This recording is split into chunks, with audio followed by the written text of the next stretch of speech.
Good morning, dear students. Good morning, all of you. How are you all? Fine. So this is a video of class 10, and in this video we are going to discuss about the periodic tables. The next one is Mendeleev's periodic law. As we have done in the previous videos, that one was the Dauvernier's triads and the Newland's law of octave. The next work has been done by Mendeleev's, and that he has actually arranged some of the elements on the basis of increased order of atomic masses. Okay na? His basis of the classification was also the atomic basis, atomic masses, what the Dauvergne and Newlands has done. Okay na? So you can see here it is clearly written, according to this law the properties of the elements are the periodic function of their atomic masses. Okay now, so the basis of the classification sometimes actually being asked in the exam, so you can understand the basis of classification is atomic masses. And at that time when the Mendeleev was actually doing and arranging the elements in the periodic table, then there 63 elements were discovered at that time. So he understood and he told, he actually think actually written everything, each and every statements he had actually given about the 63 elements. Okay now, so you can see that he arranged 63 elements in order of increasing atomic masses in a horizontal row. Okay now, so you can see, and in this horizontal row, if he found that some of the elements are there and their properties are similar, so that can come in the same column. If I will tell you, then you can see here same group is there, means if same column we are talking like this one, means if Li is there, sodium is there, sodium Na, potassium is there, Rb, rubidium is there, cesium is there, so that francium is there. So these all are electropositive elements, and on that basis this actually categorized into same column. So that one later he called it as a group. Okay now, so you can see here it is written in the fourth. In this point you can say, during this arrangement he found that elements having similar properties came in the same column, which he called groups. Okay now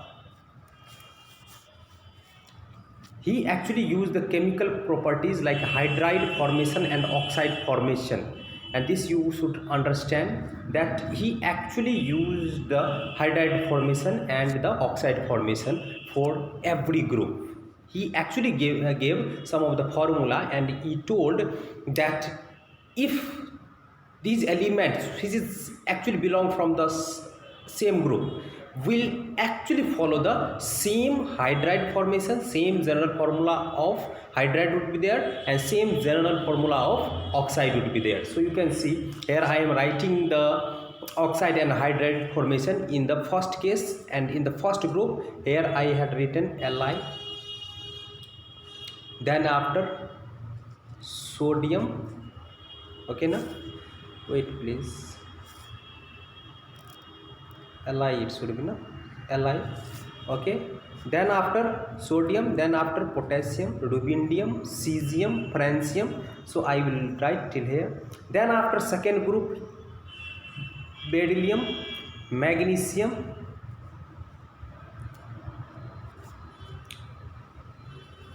calcium, strontium. Okay, so this you had seen that in this one, wait please. Okay, so in that both of that group he actually took the same general formula, means here in the first group he took the oxide formation R2O, and in this one hydride formation he took RH. All that element will form this oxide and this hydride. How? Li. If I am talking about the Li, so Li can form Li2O, Li can form LiH also.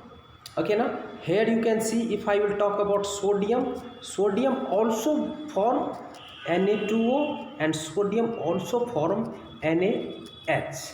Okay now, so you can see this general formula, the group's member are following. So this potassium will also do the same thing, K2O, KH, okay now, that is also following. So the same general formula will be followed. If I will talk about the second group, then I can tell you the second group will follow this formula, R oxide formation RO and hydride formation RH2. Okay now, the second group was there, BeMgCa, till 3 element I am taking. So what it will form, Be, here in place of R I will keep Be. So what it will form, BeO, okay, BeH2 hydride formation. Okay, now Mg oxide, MgO, here MgH2, okay now, CaOCaH2.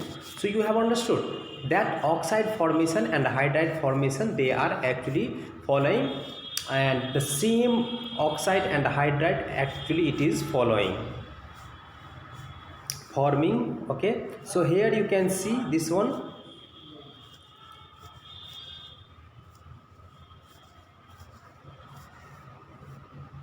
Okay, so here it was there, the repetition of properties. And what is that periodicity? Okay, periodicity, you will see that after each and every element, if I am moving in that horizontal row, if I will come at the place where you will see lithium will actually perform all its similar properties with sodium, that one is known as periodicity. Okay now, so we can say the repetition of properties of elements after certain interval is known as periodicity. Okay, now the next thing you can say that Mendeleev was genius one. Mendeleev is known as the father of periodic table because the significant contribution has had been given by that Mendeleev. Okay, so Mendeleev was known as the father of the periodic table. Okay, and according to Mendeleev's periodic table, the elements are arranged in column. Okay, column means group and the rows means periods. Okay now, there were 7 periods, or we can say rows, and 8 groups or columns were there in the Mendeleev's periodic table.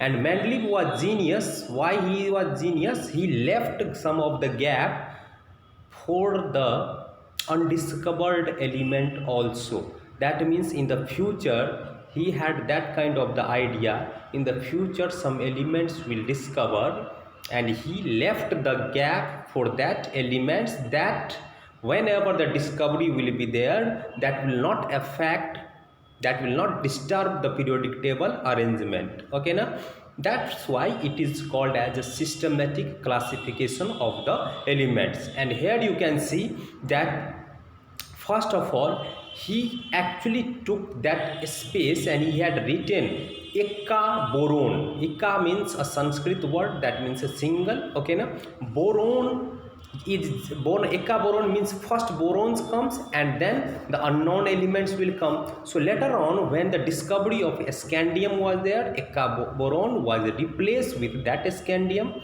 Eka aluminium is replaced with gallium. Eka silicon was the place for the germanium. Later on, this Eka word has been replaced, boron, aluminium, silicon, so has been replaced with the scandium, gallium, germanium. Okay now, so you can see here. Now this is the table. You can see here it is actually, I will talk here in the Mendeleev's periodic table. Here you can see the oxide hydride formation is there. Oxide, it is written here, oxide R2O, RH, first of group I have told you, H, in place of R you have to keep all these, H2O, H means H2 would be there, Li2O, LiH also, Na2O, NaH, like this second group RORS2. This two group I have talked about that one. Third group you can see boron. Boron when will come in the place of R, it will form B2O3. Boron in place of R, if it will come, then it will form BH3. Okay now, like this one aluminium also. Aluminium will form its oxide Al2O3, AlS3. So all the journal formula is given, and this carbon is there. You can derive the oxide. So carbon dioxide would be there, and then after CH4 is also there. So you can derive all the general formula from its oxides and hydride. So you can see here 1 Roman numerals 1 2 3 4 5 6 7 8.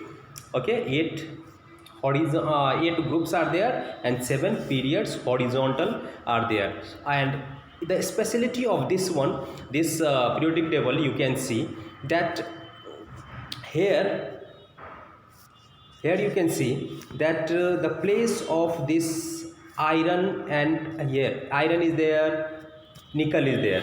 Here some problem would be there, and what is the problem? You can see 55.85 is there, okay, and 58.71 is there. His basis of classification was